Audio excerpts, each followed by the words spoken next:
Where we challenge and, if necessary, destroy media narratives. I'm George Samueli. With me, of course, is co-founder of the Gaggle, Peter Lavelle, and it is now 10 a.m. on the East Coast of the United States. So everybody, stop doing whatever you're doing. Stop eating, drinking, pencils down, television off. Focus on this. This is time for our joint weekly live stream. So we need absolute maximum focus. Good afternoon, Peter. How are you? A drizzly, dreary Moscow summer afternoon. Unfortunately, it happens too often. Where I live, we get about, on average, 53 days of sunshine. So we really miss it during the summer. So 53 days of sunshine. When does that? That's a whole year. Oh, is that right? That's not very much, is it? Nope, it's not very much at all. Right. Yeah. Well, that's in Moscow. I mean, if you go down to Sochi, for example, then there's more, okay, because you're further south, okay? Yep. And if you're up in St. Petersburg, God help you. Well, then again, because of when the summer days are really short. I mean, you get a lot of light. It may not be sunshine, but you get right. No, that's right. That's the that's the advantage. That's great when you've got the long days, but then you pay for it. You get punished at the other end with the very short days where it's alcoholism city. No, when I take my dogs out at 5 o'clock in the morning now, it's completely light. Okay, sometimes I actually even have to wear sunglasses. Okay, because the sun starts coming up and if it's a clear day. So yeah, it's a mixed bag, everyone. But the thing is that we don't get as many days of sunshine as we would like, and today is certainly one of those days. Yes. So, Peter, one thing we haven't spoken about is the New York Democratic primary for mayor that took place last week and was won by Zohran Mamdani. Now, I have to say, I didn't know anything about him, but I did know something about his father, Mahmoud Mamdani, who was a professor at Columbia and wrote kind of an okay book. Well, he's written a number of books. I mean, there's only one book that I've read of his, Good Muslim, Bad Muslim, which he talked about how the CIA and the US government use Muslims in an opportunistic way, which kind of undermined the whole thesis that essentially America was driven by Islamophobia or anything like that. I mean, when they saw Muslims as being very useful to US policy, they were absolutely eager, enthusiastic to use the worst, most fanatical, head-chopping, cutthroating Muslims. He didn't really do justice to the subject. It was okay, but there should have been a lot more juice to that. But Zohran is very odd. I mean, he's very young. He's 33, kind of obviously very well spoken. And extremely well spoken. Exactly. They're telegenic. So not only is his father a prominent Columbia academic, but his mother is a very well-known filmmaker, Mira Nair. I've only seen one film of hers, which I thought was quite good. This is Mississippi Masala. And so he really comes from, in a way, New York royalty. And very nice pedigree. Okay, very nice pedigree. Went to a good school, obviously. Like AOC, but she doesn't want you to know that. Exactly. And but the number of striking aspects to his win. One of which is, well, he's obviously a Muslim, brought up as a Muslim, and he's quite effective, very critical of Israel. And has been really throughout his career. And indeed, even during the campaign, he refused to walk back his harsh words about Israel. So it's a peculiarity because New York City, famous for being kind of the most Jewish city in the world outside of Israel, should now probably have as its mayor not only a Muslim, but somebody who is actually very critical Well, of and what's I saw some of the clips of the debates and some of his speeches, compressed, of course. But when asked about it, when challenged about his views, he didn't run away from it. right, He engaged it and right, very right, skillfully for a man of that age. I mean, for us, he's a kid, okay, and that guy is as slick as they come, right, okay.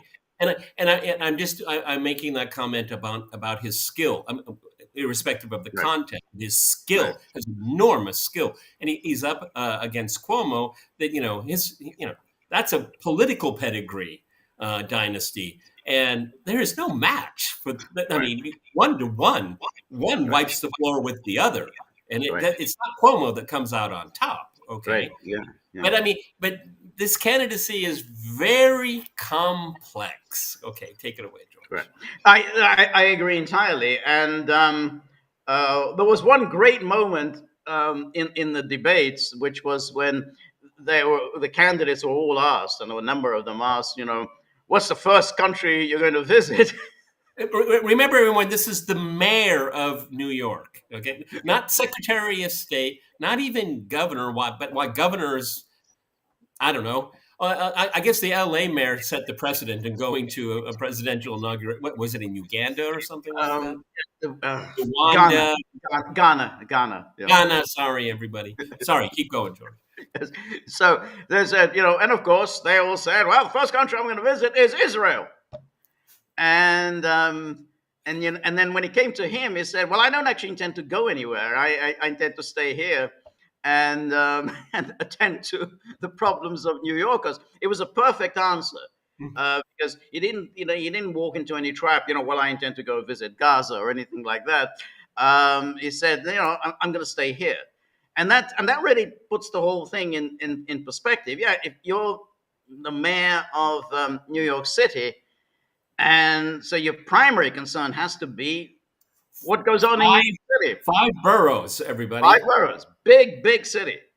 Um, and you're absolutely right. And one of the reasons why I think he won, and in the end quite comfortably, was that Andrew Cuomo, this dynasty. I mean, his father was elected governor first time I think 1982, so that's already more than 40 years ago, and he's always been his father's right hand man. I mean, he was the person closest to Mario, so he was always groomed to be, governor of California, governor of New York, but eventually president. I mean, it was more than he wasn't going to stop just being a governor in Albany. He was like FDR was Albany was just a Well, stepping I mean, stone. before he was taken out by his own party, remember during COVID, the acolytes on MSNBC and CNN. Oh, Cuomo's acting so presidential. He was Right. launching his Yeah, presidential yeah. bid until they clipped his wings. Until they clipped his wings, and of course, in a way, it was kind of unfair because the sexual harassment charges really didn't stack up against him. No one could really come up with any evidence that he had practiced sexual harassment, or even that he'd engaged in any inappropriate behavior. It was a stitch up. They wanted him out. This very ambitious Hochul, the lieutenant governor, she wanted his job, and they pushed him out. But I think he paid the price in COVID because it started off well. He was this leader, the leader of the state, and then it turns out he was dumping COVID patients into elderly care homes, and of course the elderly, were being very vulnerable to the virus, died off. So Well, and all of people were very he got a appalled by their parents, elderly parents, dying off because of his incompetence. he got paid to do it. Okay, I mean, it was a payoff. Okay, Right. from the different sectors of the medical community. So, I mean, yeah, that's New York politics, everybody. But in this case, it was very deadly. It Okay, was deadly. Yeah, it was very deadly. Yeah. Anyway, but when he jumped in, and he really didn't want to do it, I think it was the party leaders were very concerned because first of all, you got Eric Adams, a very sleazy don't character. underestimate Adams. No, Don't no, underestimate no. him. I agree. I agree because he's still running. He's going to run as an independent in November, so he's still in the race. And Adams is a fascinating political character in the context of New York politics because he's really a Republican. Yeah. Okay. And because he was a policeman, a black guy, telegenic. I mean, he used all his assets. He checked a lot of boxes. Right. Pretty good public speaker, I would say. And of course, in New York, everyone wants to say change. Very few people pursue it. Maybe our new friend will, but Right. And he's corrupt like everybody else in New York Right. politics. Right. That's But right. the Democrats, they're really good at tearing each other apart these days here. And Eric Adams, I'd be sitting pretty if I'd be sitting pretty. Okay. As a matter of fact, I would be very quiet. Right. I couldn't agree more. And the case against him was also really contrived. I mean, Can you spell Madame Le Pen? Exactly, an absurd thing. And but anyway, Trump pardoned him, so that case has gone away.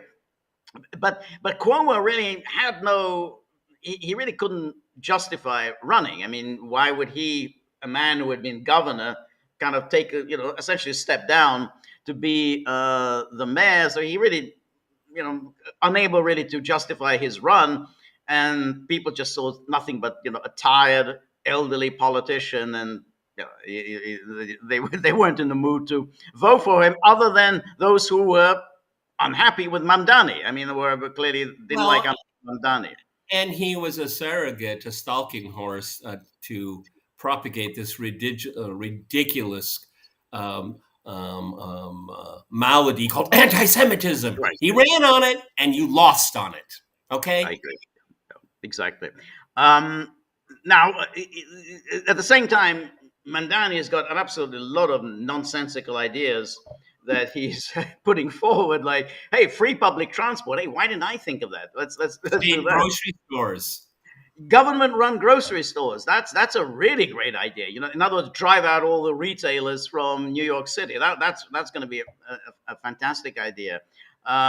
Freeze rents. So basically, the owners of apartment buildings are just going to get rid of their buildings. I mean, if they can't make any money, why do this?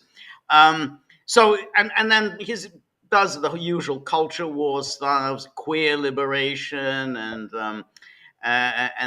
the rest, and Oh, he was in the parade. He was in the parade. Yes, that's right, exactly. Anyway. But George, he's politically very astute because, first of all, he has when it comes to culture wars, it's a captive audience. It's New York, after all.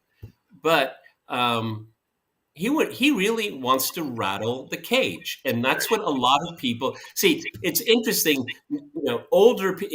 we're in this interesting stage in America right now where it's usually older people, the reliable voters. They go to primaries, they go to generals. Okay, they're reliable, and because of the how unbelievably it is expensive to live in New York, a lot of middle people in their 40s and 50s. If you want to have a family, got to move out. Okay, you can't do it in New York. No, it's just so unaffordable. And it was young people. That was the demographic that made the difference this time around. And I don't have the numbers in front of me, but New York is the largest Jewish city outside of Israel, and they didn't vote for the Democrats. Okay, the young people shifted. Right, that's right. That was something that could have easily been predicted. Okay, but they didn't take it into account. So Mamdani's ideas, they're a bit loopy. Like free this, free that. It doesn't work that way, unfortunately. No. But the whole city has been catered to the rich. Okay. Right. New York is a brand. Remember, it's a luxury brand. Okay, but the rich did vote for Andrew Cuomo. I mean, he did. When he came to the Upper East Side and the Upper West Side of Manhattan, Cuomo swept that. Mamdani did not do well. So you're right. It's among the younger, poorer demographic that he did well. But I think, as you point out, Eric Adams could still pull this off. Well, I mean, Cuomo is setting himself up as a spoiler. Okay, But Okay. it depends on Because we're he going has to to calculate. I mean, if the idea is to stop Mamdani, if he throws his hat in the ring, it might actually help Mamdani. So that's a difficult one to calculate because Eric Adams is in. So if if you jump in as a third candidate, then you're going to split the anti-Mamdani vote. So if that's the calculation, so well, um, spoiler is the operative word here. right, Okay. yeah, Okay. yeah. But like I said, Eric Adams he's essentially because state okay in New York politics. I mean, there are Republicans. Sometimes they put them on display, and people wear "I'm Republican." They're so rare. Okay, but that doesn't mean that there isn't a conservative a sentiment, and that's what Eric Adams is all about. Well, He is really a Republican. right, Okay, right. But it's a and very he's going interesting. to get that vote. It's a very interesting case because, of course, New York City is a heavily Democratic city, always has been. It's always tilted New York State because the rest of New York State, the boroughs, the suburbs, is pretty conservative. But Very New York conservative. City is absolutely Democratic. But the peculiarity is that for 20 years, you had Republican mayors. I mean, you had 8 years of Giuliani, followed by 12 years of Mike Bloomberg before Bloomberg, veered off to be an independent and eventually a Democrat. But that was a peculiar time because ultimately it was the reason for Giuliani's emergence was the fear of crime because ultimately that the situation in New York had become so horrific that people were just terrified of walking out of their houses at night, and so they wanted to bring in the tough guy, and it was Giuliani, and then his anointed successor, and he Bloomberg. I mean, I can't stand Bloomberg, but Bloomberg's calling card was essentially he was pursuing Giuliani's tough on crime approach.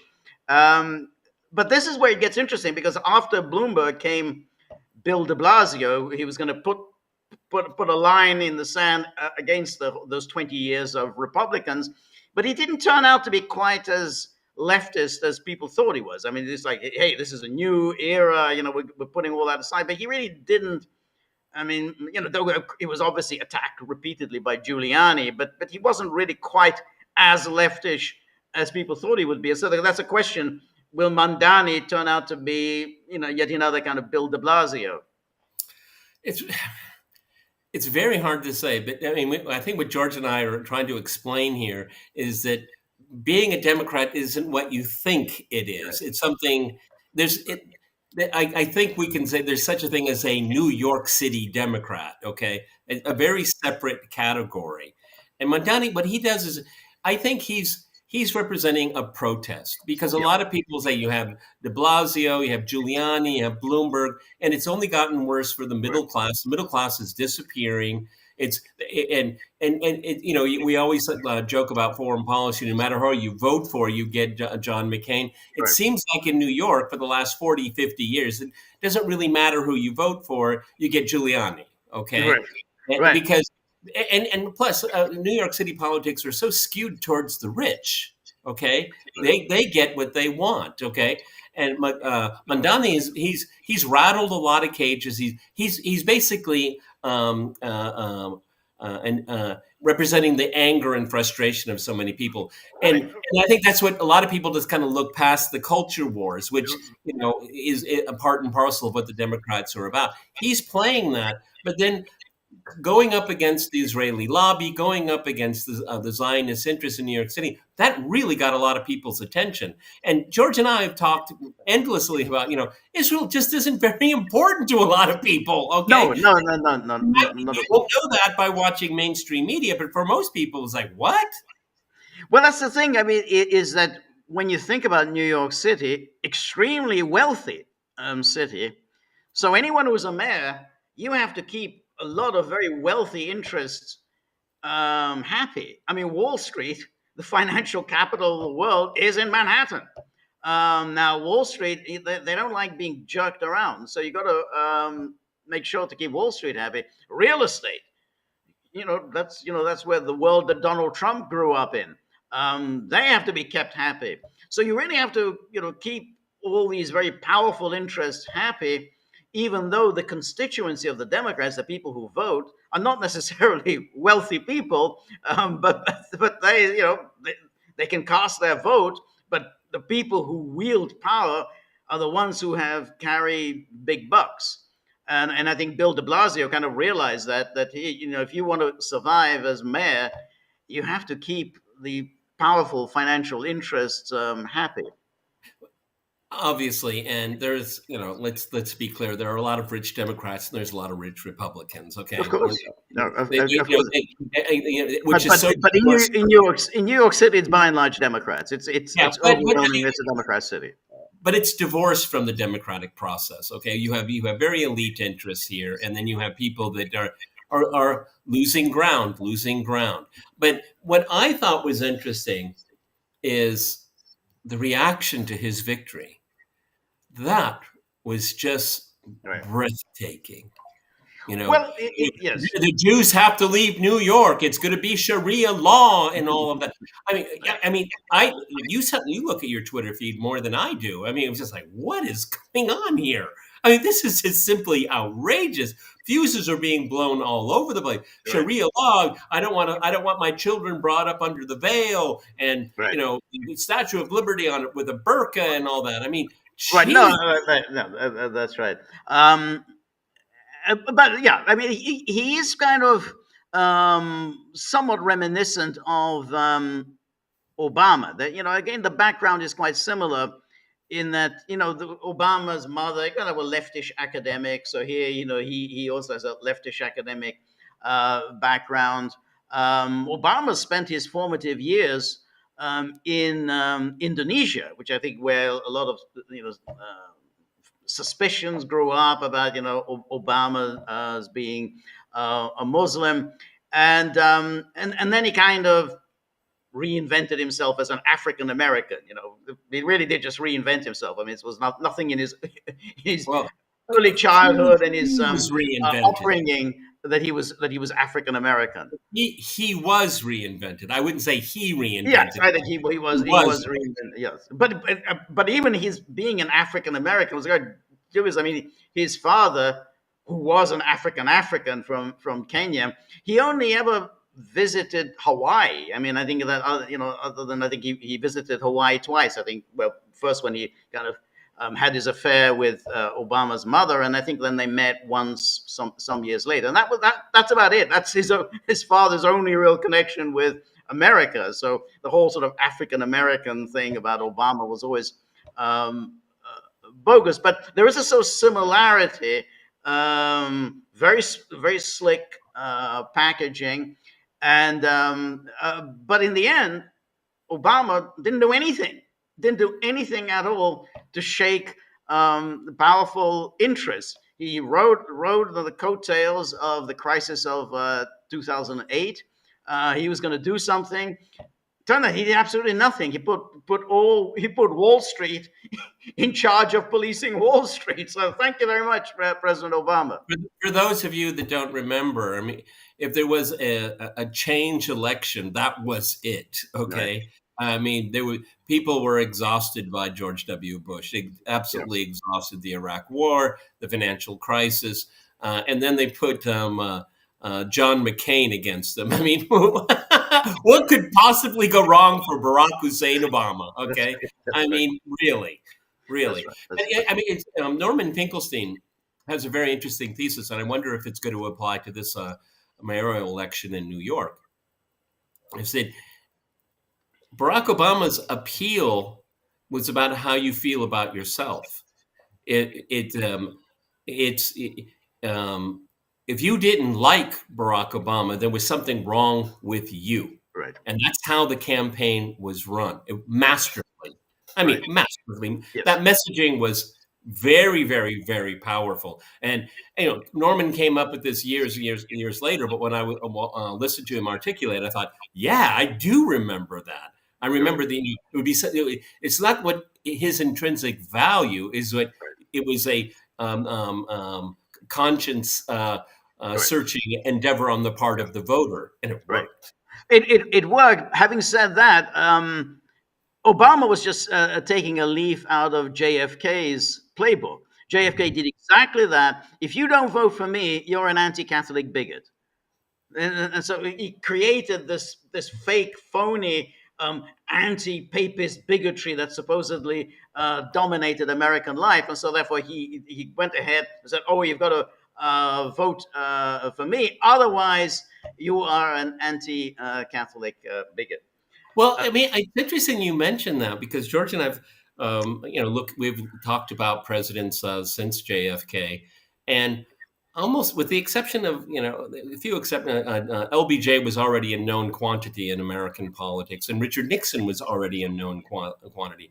But in one way or another, contenders for the presidency do look at the iconography of JFK, and it never works except for Barack Obama. Yeah, exactly. It worked. It did work. But anyway, speaking of Israel and and the the reactions to Israel and the turn off Fox News, everybody. Just turn it off.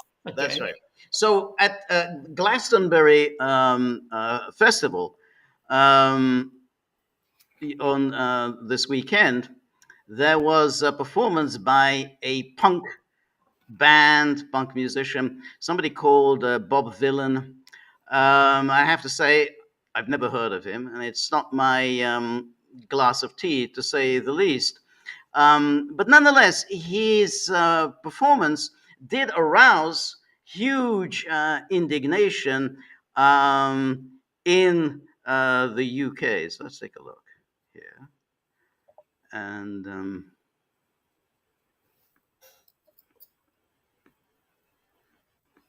let's just watch a little bit of this. Free, free, free, free, free, free. All right, but have you heard this one though? Death, death to the IDF, death, death to the IDF, death, death to the IDF, death, death to the IDF, death, death to the IDF. Hell yeah, from the river to the sea, Palestine must be, will be, inshallah, it will be free. There's no fucking hiding it. Israel are war criminals. It's a fucking genocide. And it's important. I know sometimes, listen, I can see the amount of Palestinian flags here and it's fucking insane. You get the sense. Not exactly family-friendly language, but okay, we wanted to show at least a clip of that. Now, this has, of course, caused huge uproar, indignation among British politicians. And so before we look at that, how the British politicians and the media responded, the other day there was an article in Haaretz, which I have to say, I found truly horrific. I mean, I've read quite a lot of horrific stories. This one was quite horrific. This was essentially the murder of Palestinians who were going to aid centers to collect food. And they were actually getting killed collecting food. This is a long article in Haaretz. So I just want to, anyone who hasn't seen it, it's just worth taking a look. But the point is that this doesn't arouse indignation among politicians. So here, it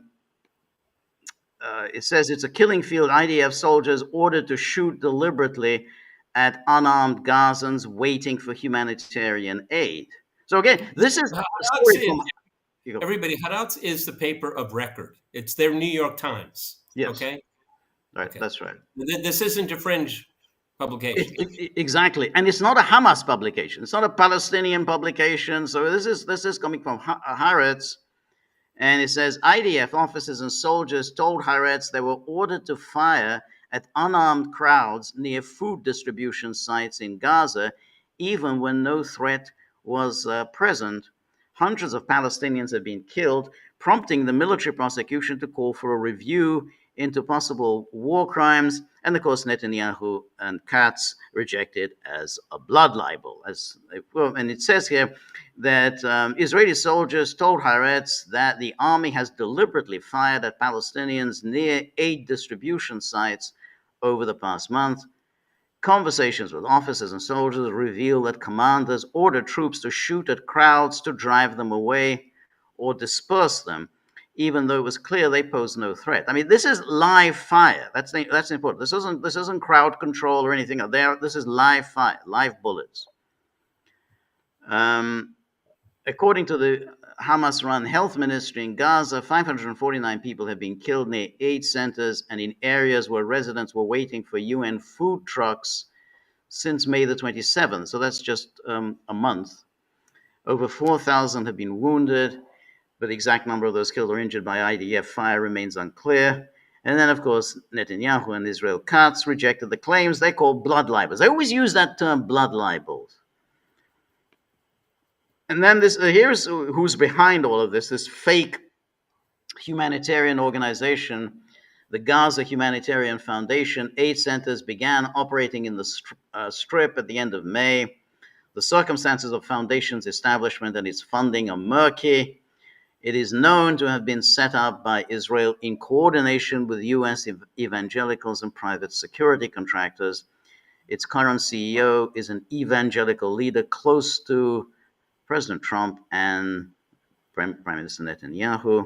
And then it goes on. They operate these 4 food distribution sites, and they're staffed by American and Palestinian workers and secured by the IDF from a distance of several hundred meters. Thousands, and at times tens of thousands of Gazans arrive daily to collect food from these sites. And then the centers are open for just 1 hour each morning. According to officers and soldiers who served in their areas, the IDF fires at people who arrive before opening hours to prevent them from approaching, or again after the centers close to disperse them. Since some of the shooting incidents occurred at night, ahead of the opening, it's possible that some civilians couldn't see the boundaries of the designated areas. And then, it's a killing field, one soldier said. Where I was stationed, between 1 and 5 people were killed every day. They're treated like a hostile force, no crowd control measures, no tear gas, just live fire with everything imaginable. Heavy machine guns, grenade launchers, mortars. Then once the center opens, the shooting stops and they know they can approach. Our form of communication is gunfire. And then the soldier added, we open fire early in the morning if someone tries to get in line from a few hundred meters away, and sometimes we just charge at them from close range.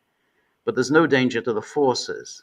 According to him, I'm not aware of a single instance of return fire. There's no enemy, no weapons. He also said the activity in his area of service is referred to as Operation Salted Fish, the name of the Israeli version of the children's game, red light, green light.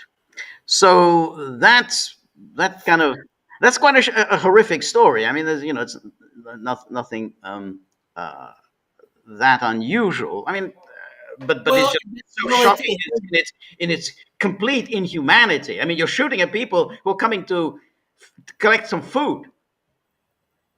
The story isn't the death. The story is that it was reported. That's it was reported, right. For me. Right. Okay, I mean, they're telling us what we already know, but you have the paper of record actually talking about it. So many people outside of Israel, particularly Americans, have no idea what the level of discourse is in Israel. It is really brutal. It's a brutal place, okay? And they talk in very, very blunt terms. Unfortunately, most people support the genocide, but there are people that just say this, we're destroying ourselves. We're destroying our own dignity. I mean, it's a very lively discussion. Right. That's right. Which is not allowed. Oh, look, and that's why you get this punk bang saying this, because so many people know what's going on, but when you turn on the news, you never see it. That's okay? Right. Or what's happening to the Palestinians is always in passive voice. 10 people were killed. Right. 150 people starved to death. You don't know why, who did it, what's the circumstances, But Harad's, to its credit, and saying, yeah, this is a killing mission, killing field, unarmed, hungry people. And you see footage of this happening. I mean, it's there's a boy, he's got a bag of flour on his shoulders and just gets shot, just boom, a mortar hits him for walking up. Now, the reason I kind of set this up in this way is that all of this postulations of horror in Britain over this punk performer ignores that this is the shocking story. It doesn't matter what he says, death to the IDF or anything like that. Who the hell cares? You see, but they're appalled. This is how dare you say these things, but not how can you just go around killing children who are just coming to collect food? Well, I mean, that's the whole point, George. I mean, so we're left with a punk band to say what a lot of people think. We're left with a punk band, right? As an oracle of truth, and that's this guy's opinion. You can agree with it, disagree with it, but these opinions are in the public realm. Okay, you just artificially. Oh, if you're not, if no one in authority is talking about it, then it's not happening. But people don't like that. They don't like that at all. That's right. I don't know about you, but I mean, I just stroll through. I can't watch it, and I can't. No, I appreciate people that pixel it up, and a 9-year-old boy shot in the head. I don't need to see it, everyone. I'm sorry, I just don't need to see it. I've seen enough. Right. That's right. So here is a sampling of the reaction. Oh, here we go. Here we go. Exactly. We have to do it's a historical record. We have to do the historical record. Here's the Independent. The headline: Starmer, BBC must explain how appalling IDF hate speech was aired at Glastonbury. Prime Minister hits out at broadcaster after punk band Bob Dylan led chant of death to the IDF, the Israeli Defense Force. And here is the story. So Keir Starmer has demanded the BBC explain how appalling chants of death to the IDF were broadcast as part of its coverage of Glastonbury. So they have to explain how it's appalling that chants were made, but it's not appalling that a genocide is going on. No, not exactly. Okay? Exactly. It's appalling somebody said something that might hurt your feelings, but it's not appalling. Yes. When everybody knows in the UK, if you want to know, this is the important point, everybody. Right. If you know, what are you doing about it? What are you saying about it? Because if you're not doing anything about it and you're not saying anything about it, then you're complicit. And that's why they're so afraid. They're so afraid. That's right. But notice how the police are already involved. Police are assessing footage of sets by Bob Dylan, who led crowds in chants of free Palestine and so on, and Irish rap trio Kneecap, which we saw a little bit of, who suggested fans start a riot outside one of the band members' upcoming court appearance. The Prime Minister said there is no excuse for this kind of appalling hate speech. The BBC needs to explain how these scenes came to be broadcast. And then the Health Secretary, Wes Streeting, denounced the scenes as appalling and said the BBC and Glastonbury have got questions to answer about how we saw such a spectacle on our screens. Well, what would those questions be? Why did they say it? Because it's a reflection of reality. I know, George and I always have to point this out. Our trajectory about speech obviously comes from the American First Amendment of the Constitution. That's the only place in the world, basically, where it is. Okay, but I think it's a good place. I think it's a good place, and most people, because of American cultural hegemony, know that. That is the point of reference. But am I appalled by what they said? No. I'm appalled that they described it. I mean, that the people in authority are appalled that someone described it. That's what that's right. And we know that if a band had come along and said, deaf to Putin, the BBC would have been happy. Hey, free speech. No, we're championing free speech here.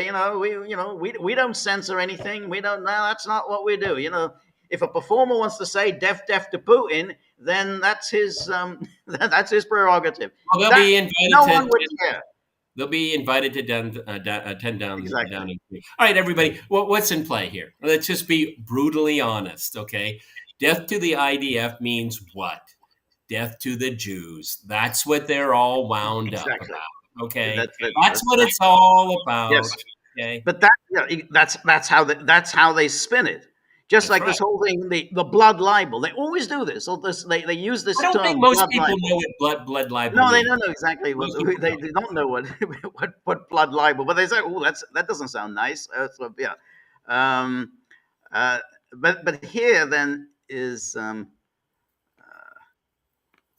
then it goes on and blah blah, and then we have the shadow work and pension secretary said the BBC should have cut the live feed.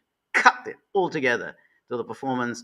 I think if you were in the BBC and seeing that you were broadcasting that to the nation, that can't be the right thing. I mean, yes, I believe in free speech. I always love it when somebody says, I believe in free speech. But there's always a but. But that was incitement to violence. Was it? I don't think so. No, I don't think so. Was there an immediate danger? No. It was not an incitement to violence. Absolutely no. No, there's no incitement. And it wasn't an incitement to kill. In fact, when you say death to the IDF, I mean, it's you're basically saying you want that IDF out of it. That's it. It's just the elimination of the IDF. How did it go, George? Help me remember. Hey, ho, ho. How many babies did you kill today? Yeah, that was hey, what was it like? Hey, LBJ, how many babies did you kill today? That's it. Yeah. Is that incitement to violence? No, it's a protest. It's a protest, as of course this was, and everybody knew exactly that this was a protest, and so but they're doing this deliberately to distort, and then conservative leader Kemi Badenoch, because the scenes were grotesque. It was grotesque. And then glorifying violence against Jews isn't edgy. Oh, it's violence. Oh, here we go. That's right.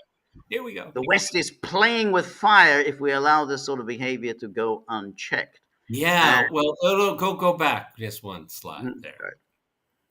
Yeah. The West is playing with fire if we allow this sort of behavior to go unchecked. What I would say, the behavior called genocide. You're playing with fire. Okay. That's right. That's it. Yeah. And then we have the same. The BBC has apologized. They've already apologized for showing Bob Dylan's Glastonbury hate chant. This is the Telegraph. Oh, it's a hate chant. Okay. It was and said that with hindsight, we should have pulled the stream during the performance. The BBC always abject. Cooperation said it regretted broadcasting the utterly unacceptable words. And then in the BBC, millions of people tuned in to enjoy Glastonbury this weekend. Across the BBC's output, but one performance within our live streams included comments that were deeply offensive. And then so the anti-Semitic sentiments expressed by Bob Dylan were utterly unacceptable and have no place on our airwaves. Now, this is now a total triumph for the Israel lobby in now saying that it's synonymous. When you criticize Israel and criticize it in harsh terms, you are being anti-Semitic. I mean, it's a total victory for them that they've managed to persuade the institutions to accept their definition of anti-Semitism as harsh criticisms of Israel. Which, of course, everyone, for some people, they'll say, see, who's controlling the media? Who controls? See, this is what Zionism wants. Zionism generates anti-Semitism. That's its primary goal. Okay, because and then you have to. And when there's anti-Semitism, there's a refuge called Israel. Okay, that's their game plan. So the Dershowitzes and Barry Weisses and all they loved it. This is great. because their formulation that Israel Judaism is Israel, Israel equals Judaism. That's what they want you to do. That's right. That's right. And I don't know this band or these individuals. No. Way past. I liked the Clash when I was a younger man, but they're calling out against violence, and then by calling out against violence, they're being called violent. See how they're doing this? Right. That's right. That's exactly that's right. But then there was an article in the Times. Yes, let me just find this. It says somebody called Danny Cohen. He used to be a big shot in the BBC. And he says Glastonbury broadcasting failure that spread despair and fear. And then he says, at the weekend, tens of thousands chanted for the death of Jews. Really? No, they didn't. No, George, can you replay the clip? I didn't hear it. I didn't hear it either. Let's see if we can replay. Let me go back and.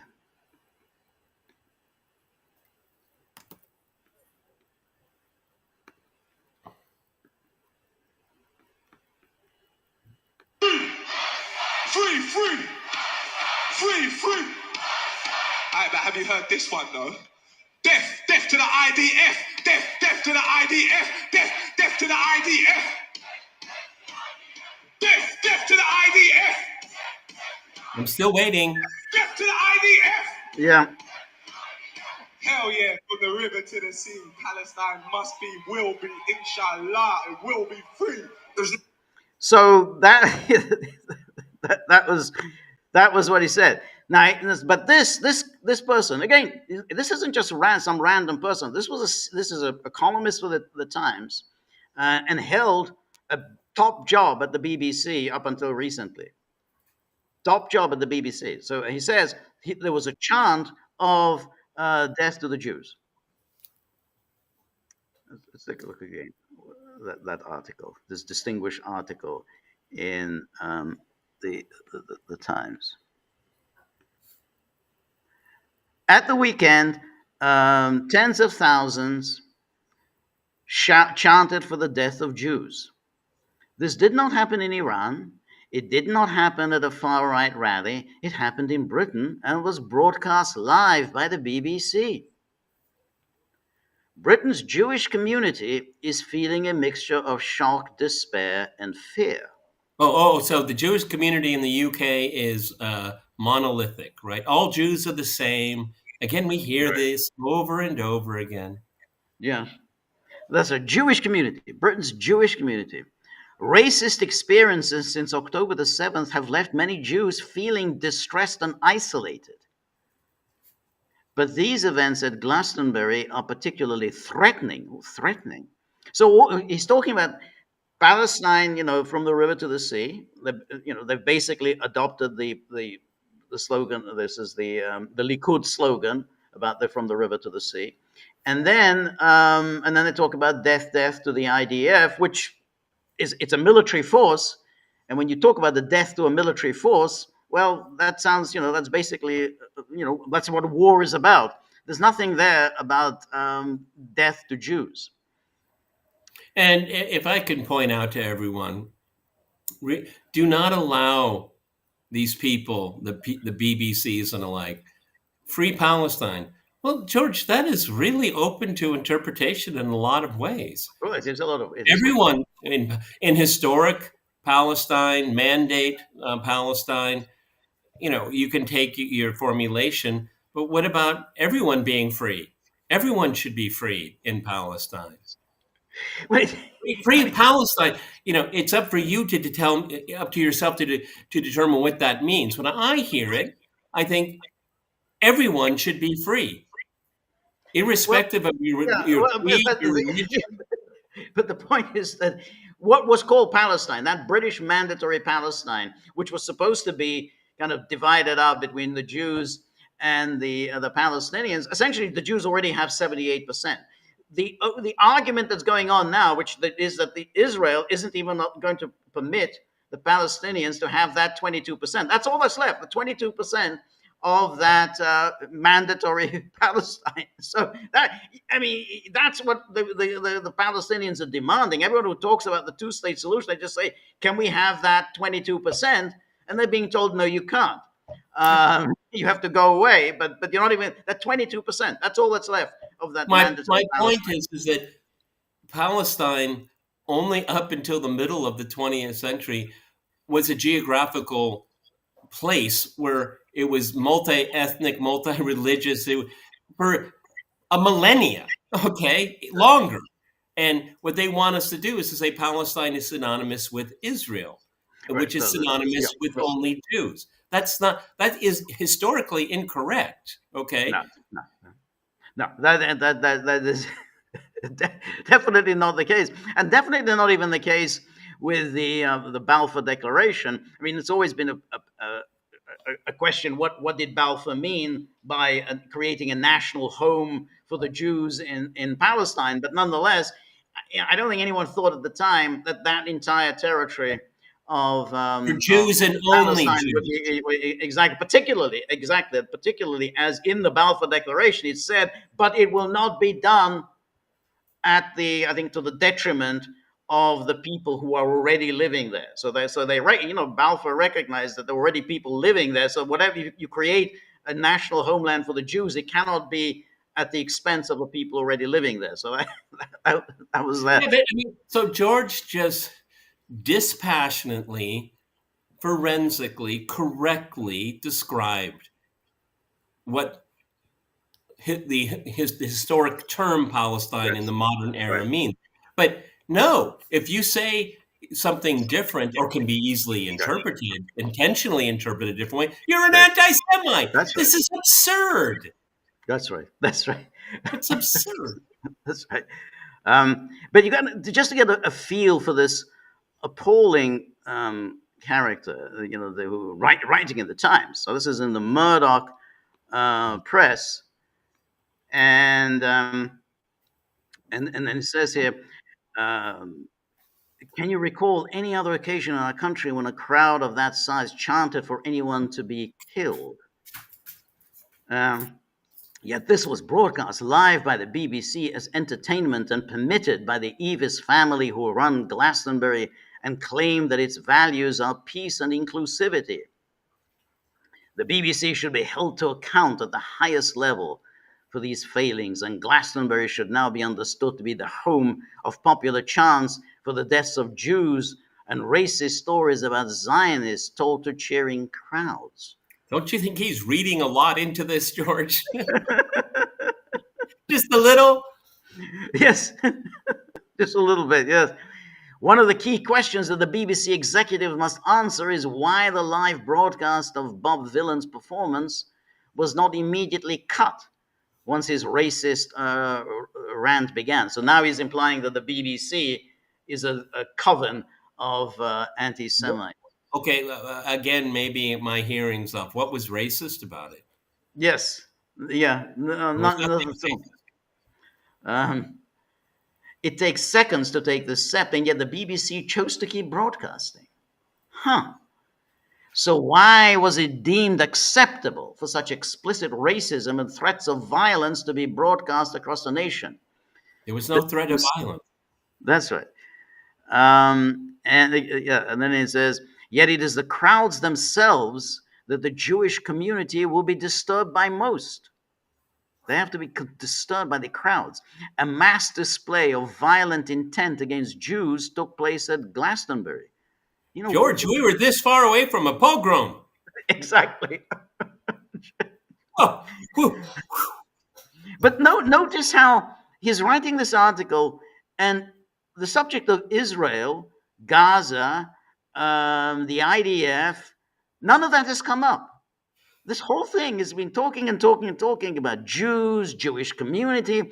Why don't you actually address what this punk performer was talking about? He wasn't. The word Jew did not come up. Murderous hate was celebrated. It happened without repercussions and was then celebrated by progressives on social media who believe they are anti-racist but indulge in Jew baiting. Jew baiting. Oh, so progressives are Jew baiters, That's okay? it. The That's plot right. thickens. That's right. What happened at Glastonbury tells us one thing very clearly: racism against Jews is now the only permissible form of racism. It is impossible to imagine that kind of mass racist chanting being directed at any other minority group. And then says, yeah, this is where we are, and then we have reached a very dark place. Jews in Britain are openly wondering what has happened to our country. They can see that a racist sickness has developed in our culture. They feel it in the workplace, in public spaces, and in the NHS. Imagine, you just can't do anything if you're Jewish in the UK. You can't even use the NHS. The growth of anti-Semitism in Britain is now a national emergency. Only time will tell whether Britain's leaders have the courage to arrest it before it is too late. And Well, it says, well, that's a very curious word to use. The it courage very much so. to arrest it. Arrest it. So Exactly. will it maybe literally arrest people? Yes. I think so. Well, obviously, I mean, if he's saying he's urging violence against Jews, which is what this article is saying, then yeah, he has to be arrested. But here's Danny Cohen was a director of television at the BBC from 2013 to 2015. So he was director of television. This is the kind of person who holds the most senior position at the BBC. Oh, that's nice.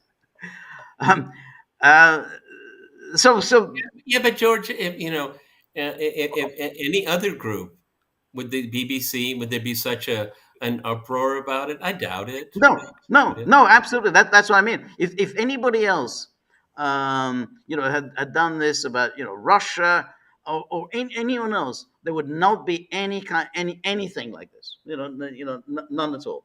I mean, remember we talked about this when Wimbledon banned Russian performers, Russian tennis players. They just simply said, Russian or you're a tennis player from Russia or Belarus, you can't play at Wimbledon. Nobody expressed any outrage. Essentially, that is classic racism. You're saying just because that's your nationality, you can't play in a tennis tournament. That's fine. That's okay. So, but this shows the fear that the establishment has, because, well, let's kind of break it down. Why did they? I don't really want to discuss the motives of the singers, okay? But let's talk about the reaction of the crowd. right. Well, why would the crowd react to that? Yep. Are you saying that concert goers are by inclination racist? Are you saying That's what this. Yeah, that's goers what. by Yeah. inclination are anti-Semitic? Is that what you're saying?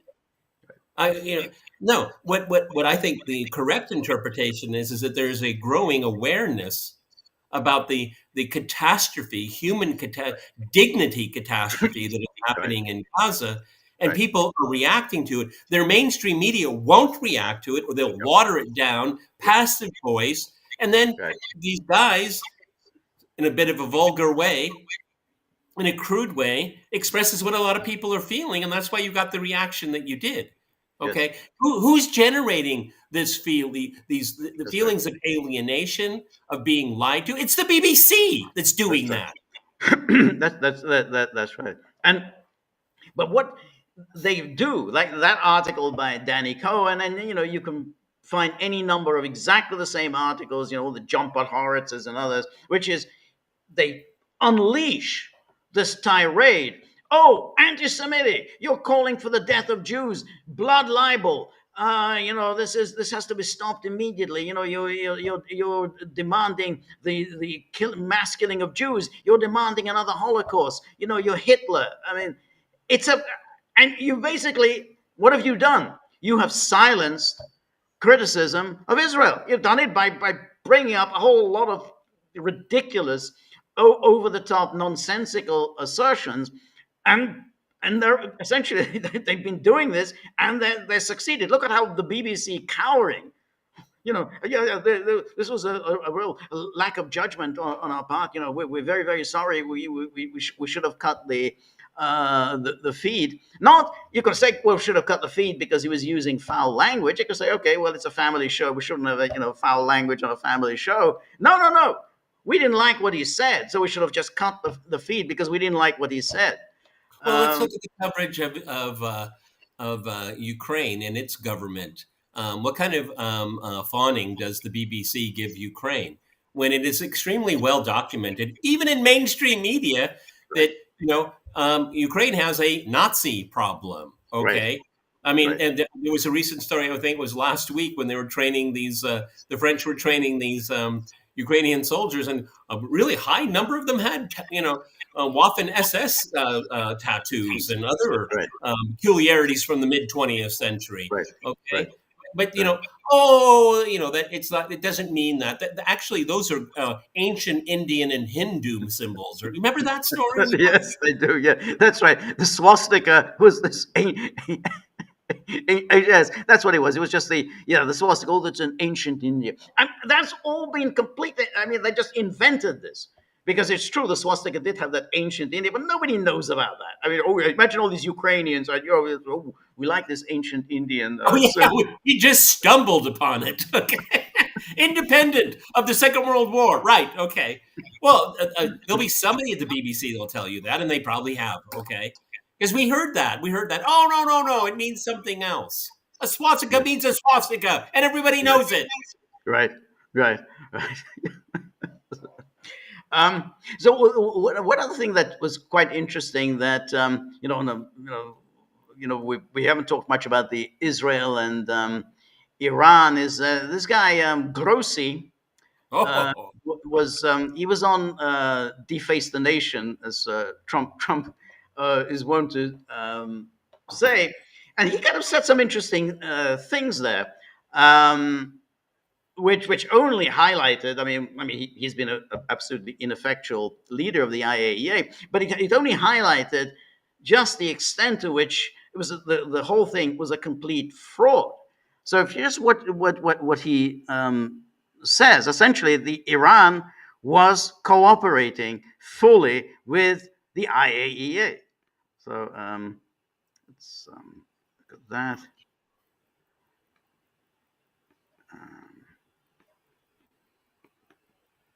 So up until right before the strikes, the IAEA still had inspectors, as I understand it, going to some of these sites. There's been a lot of focus here in America on the trucks and satellite images of them outside of Fordo. What was happening in those days before the strike? Well, as you were pointing out, there was an announcement of protective measures that could have included moving equipment and material. We don't know. We saw the same images that the whole world has seen of these tracks, and we don't want to get into any rush conclusion about it. But it is clear that we need that things that we ignore. Okay, and after a reasonable period after the war, there has to be a process that needs to continue. Otherwise, the uncertainties will continue to linger on, and this is, in a final analysis, not good, and perhaps even preventing. Look at what a smoothie he is. I'm sorry, but I don't want to drag Sergeant Schultz, the character from Hogan's Heroes, back, but I will. I see nothing. I hear nothing. What's wrong with you're the IAEA head? Right. It's your job. Okay, what are you doing? Yeah. Playing computer games or something? I mean, it's your job. Right. Yeah. They were cooperating. Yeah, exactly. Agreement, because who is going to have an agreement when you don't know what the counterpart really has? What are the assets that they really have after this military campaign that took place? So up until these strikes, Iran was still disclosing information to the IAEA in certain yes. amounts. Well, there were deficits. There were deficits, and we were referring to those in the sense that there were some things that they were not clarifying to us. But our inspection work was constant. In particular, in this sensitive area of the number of centrifuges and the amount of material, we had perfect view. We didn't have view on other things that we wanted to have, but on this one, it was complete. It was comprehensive, and of course, at the moment, there is nothing. So, just to get to that word, they had complete and comprehensive information about the centrifuges and about the enriched uranium. They had full cooperation. Those are the two most important things, right, George? That's right. So, yeah, and then he says, and now we have nothing. Wow, that's. I wonder how that happened. I wonder how that happened, and of course, that was the whole point. Because now, then there isn't any, and we don't know whether there will be inspections or not. Now you can just raise all the questions that you like by suggesting, well, hey, Iran isn't really cooperating. Iran, therefore, who knows what they're doing? They're working on their program, and this is why I mentioned the other day about the equivalent with what happened with Saddam Hussein, because in 1998, Bill Clinton bombed Iraq. Nobody even remembers why he bombed Iraq. It was just a regular thing. But before he bombed it, he demanded that the weapons inspectors leave, because otherwise they would be in danger. So they all left. And that, once they left in 1998, they didn't come back. And that was then used against Iraq. Oh, Saddam Hussein kicked out the weapons inspectors. He never kicked out the weapons. It was Bill Clinton who withdrew them.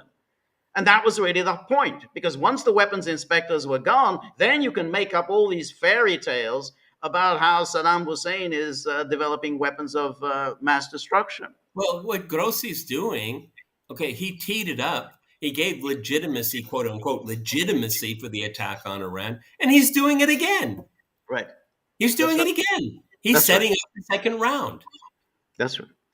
Okay. What is the lesson to be learned here? The IAEA is infiltrated. It is controlled by Western intelligence, and that's what's brought about this conflict. Okay. So why would you go back to it?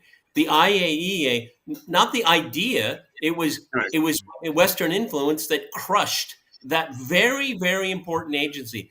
The world is going to rue the day, when another country embarks upon. We don't want the IAEA here. We saw what you did to Iran.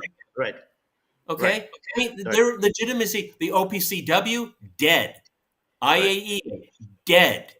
Okay. Right. And then George and I mentioned this earlier, I think it was yesterday. And look what happened to arms control with Russia. Dead. Right. Well, okay? How does this make the world a better place? That's right.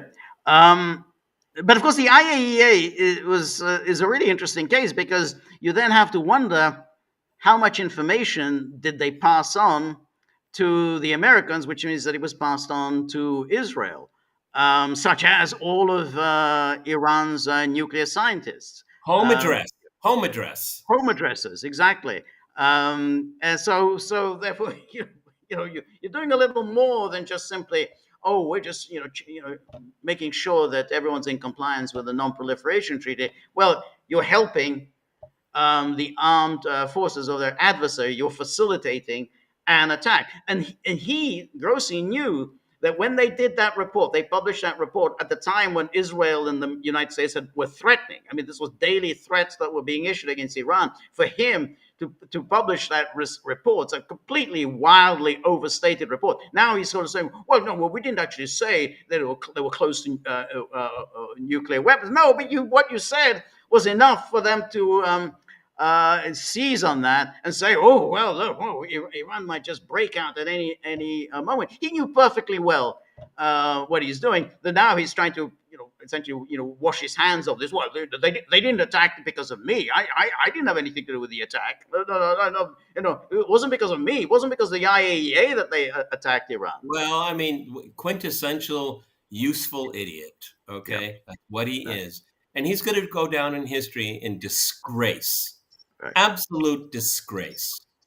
The IAEA is a good idea, and he's disgraced it. Right. What country's going to turn and say, "Hey, we'd like to do inspections just so everybody's on the up and up"? Nobody's going to do that now. Right. Iran's not going to go back to it. Would you, George? No, I definitely would not.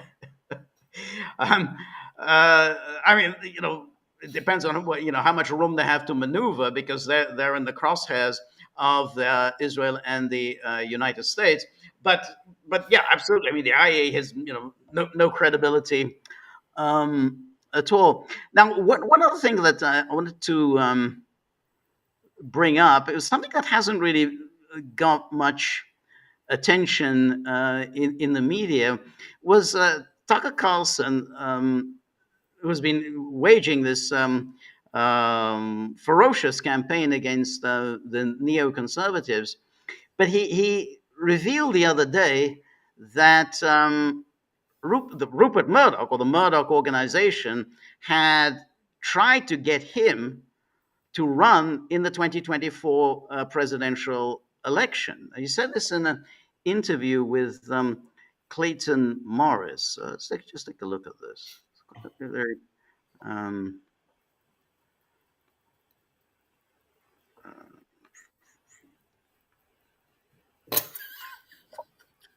glum-looking Grossi. And I think that's true with any president. I mean, that's the seat of power. So of course, a lot of people are interested in moving it in their direction. I get it. It's not surprising. It's not even offensive. It's just the way things are.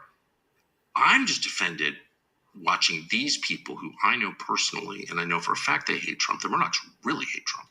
There's no one who hates Trump more than the Murdochs. I mean, I got fired in April of 2023. In May of 2023, they asked me to run for president against Trump and said they would back me. Obviously, I'm not running for any, I would never get elected anyway. Plus, I like Trump.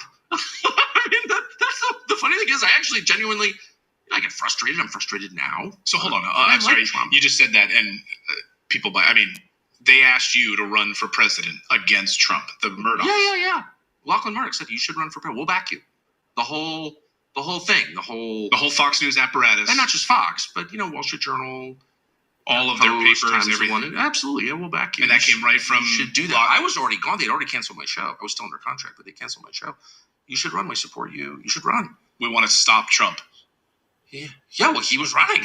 It was like, and first of all, I like Trump, and I thought DeSantis was kind of promising, and then he signed some hate speech bill out of the country, and I was like, ooh, you're a betrayer.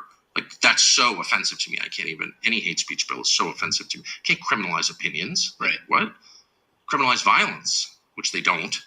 And I like DeSantis, but I was like, no, I can't. That's so a violation of my principles. And I've always liked Trump, despite getting frustrated as I do with everyone I love. We get frustrated, but I always liked the guy a lot, and I still do. Anyway, but whatever. And also, I couldn't get elected to anything, and I don't want to be elected to anything. Right. It's not my world, and I'm zero interest. I've never had any interest.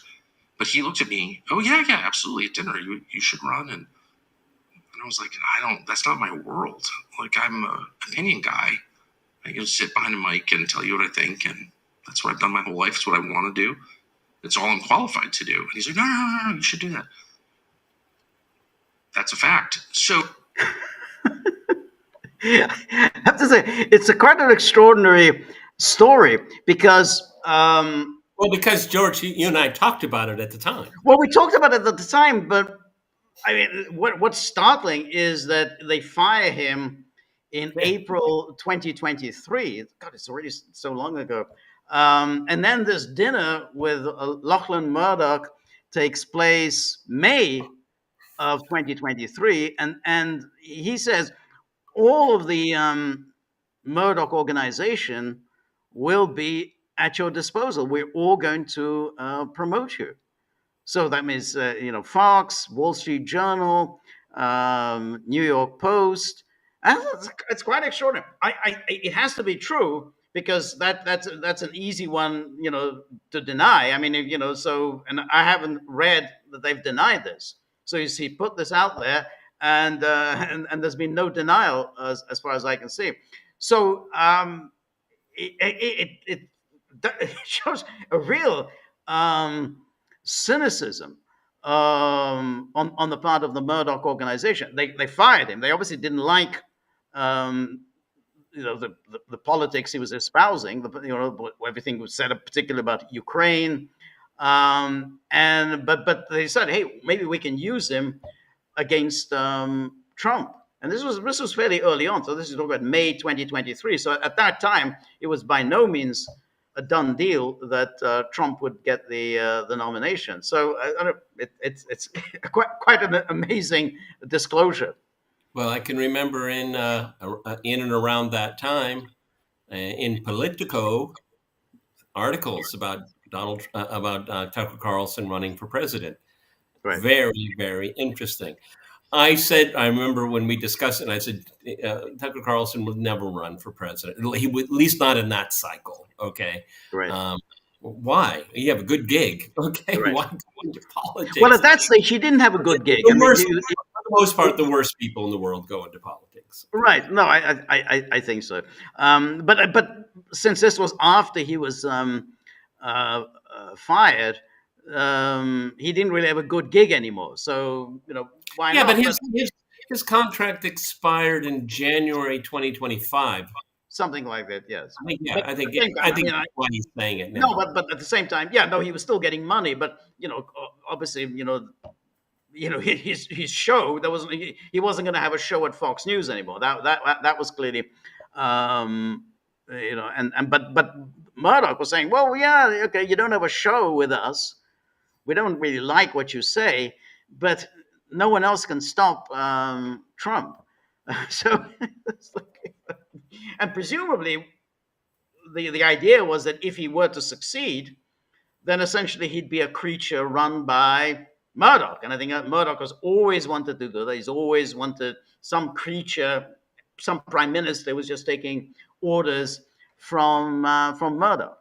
It's always been the Murdoch organization's dream.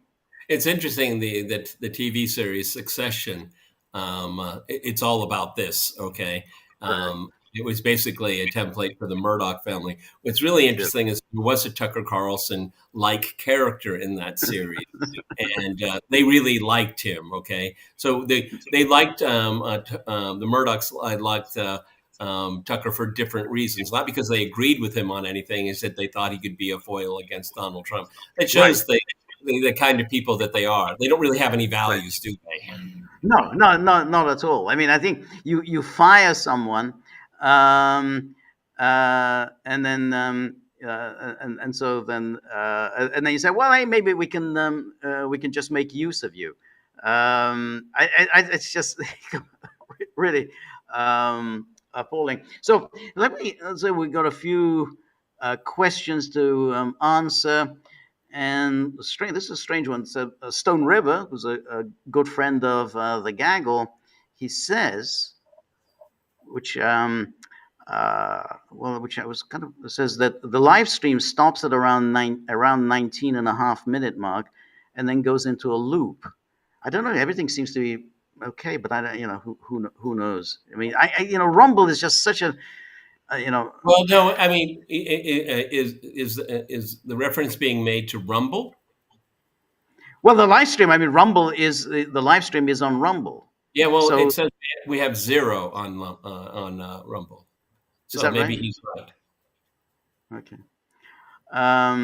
Anyway, and then we have question. Shopronka says the other day you were surprised that Georgia has a president of Georgia. That's right. It's the South Carolina where every month there's a different president who serves only.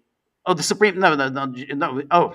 The GA. I thought you said GA. I thought Georgia. No, the General Assembly. The other day you were surprised that the General Assembly has a president of the General Assembly, and then it's the Security Council where every month there's a different president who serves only for that month. Yeah, that's what we said. That the Security Council. Yeah, we focused on the Security Council because it's always right. There. Exactly. That's what we said. The Security Council. I didn't know that there was a president of the General Assembly. Okay. Right, exactly. That's right. Because the president of the General Assembly doesn't really have much to do, which is why Annalena Baerbock was so keen on that position. But yeah, the Security Council, that presidency, it's a bug in stern. It just goes goes around the 15, and then then you come back to you. And then somebody asked, Sinoka says, did the stream freeze or stop suddenly? I don't know. I mean, well, we didn't see it. Yeah. And there's when you restart it, it goes back to the beginning as if it's a recorded episode rather than coming in midstream. I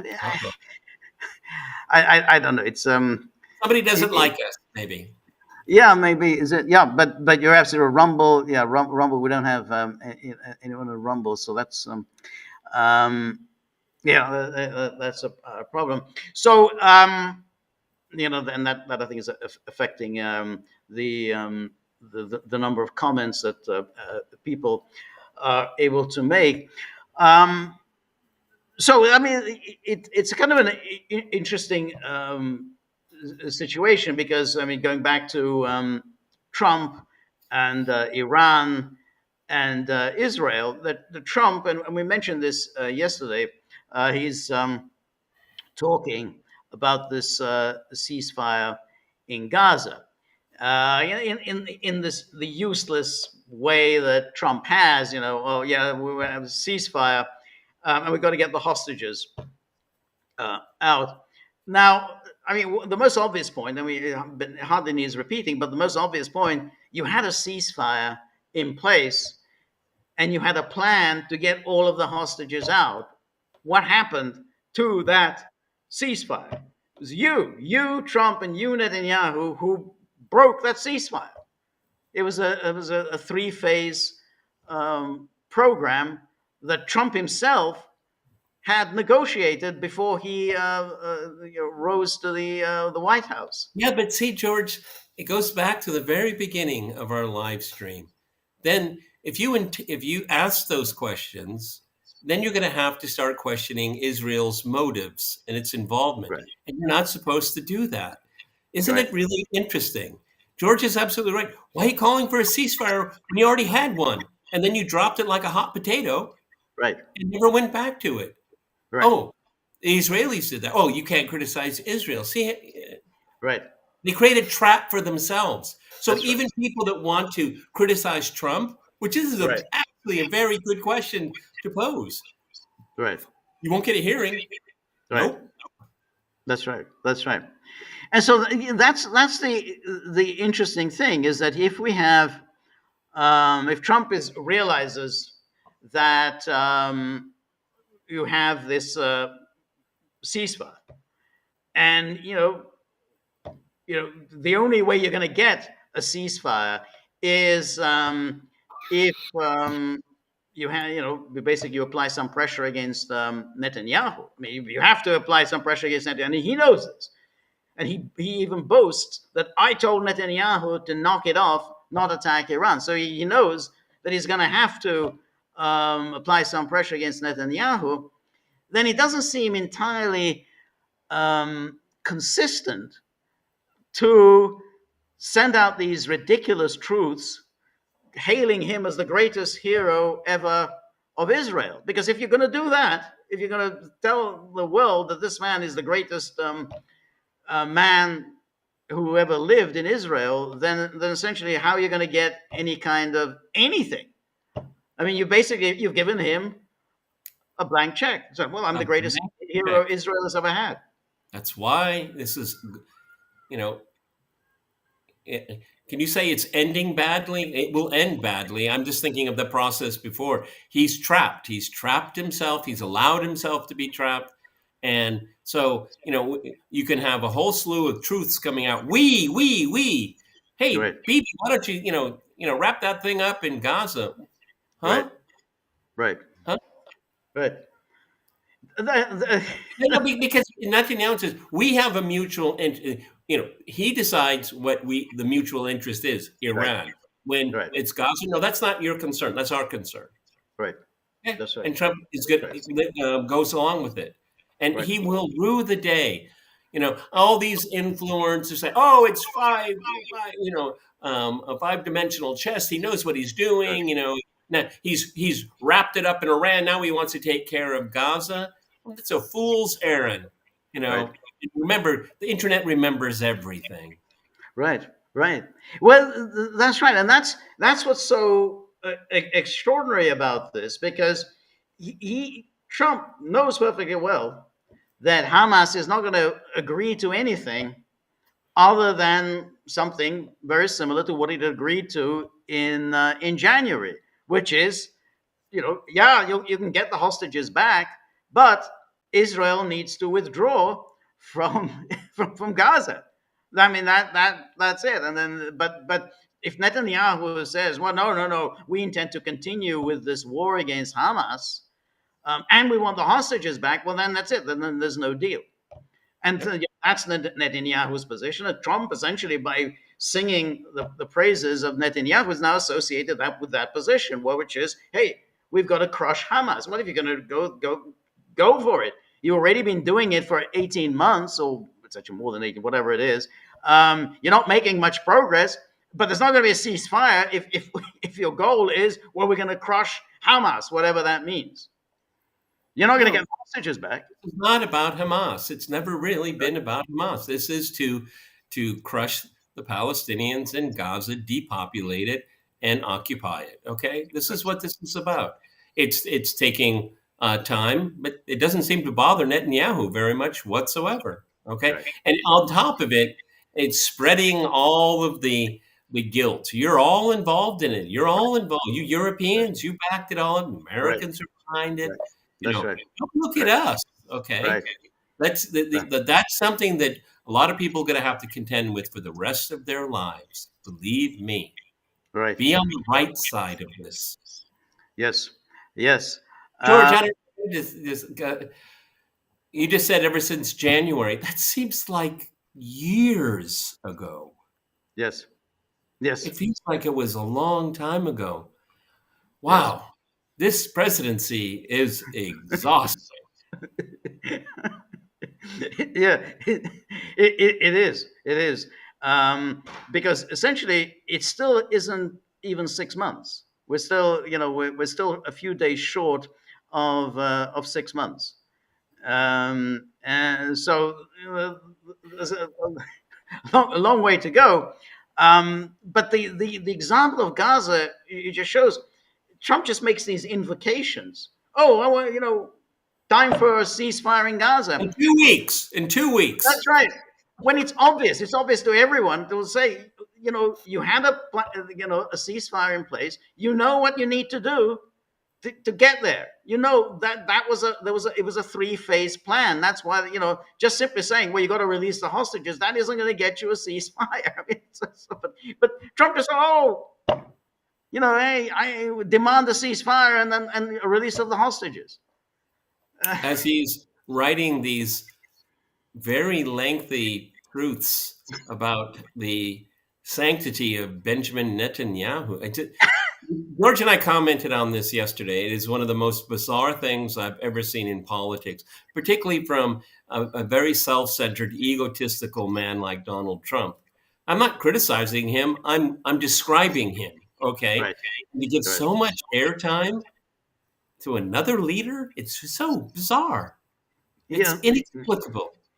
It is, and particularly somebody who is essentially a client state. It's somehow like somebody who is junior to you, subordinate to you. And so you giving somebody who is your subordinate kind of seniority. I mean, Trump doesn't talk like that to anyone else who are, basically, others who are, at least in some ways, his peers. Netanyahu is not your peer. I mean, he's a client state. He's a subordinate. He takes money from you. He takes things from you. He's a supplicant, and yet he's worshipful towards the supplicant. Anyway, I think our time is rapidly coming to an end. So, any parting thoughts, Peter? Trying to keep my eye on all the many balls that we're juggling right now. So many of them. I just want to part with is that don't get confused by all of the white noise. Okay, take a step back and take a breath. because I think we're just being bombarded by so much disinformation, misinformation, malinformation, all these terms here. Right. This conflict with Iran is far, far from over. I would say it's just the very beginning, to be honest. I think so too. I think the Israel lobby is not going to just sit still and wait. Anyway, thank you everybody who joined us. Thank you for those who contributed to the tip jar. The dogs are feeling very agitated, so thank you, for keeping them happy. And we will be back same time next Monday, and then join me for my solo live stream tomorrow, 3 p.m. Eastern time. Until then, all the best.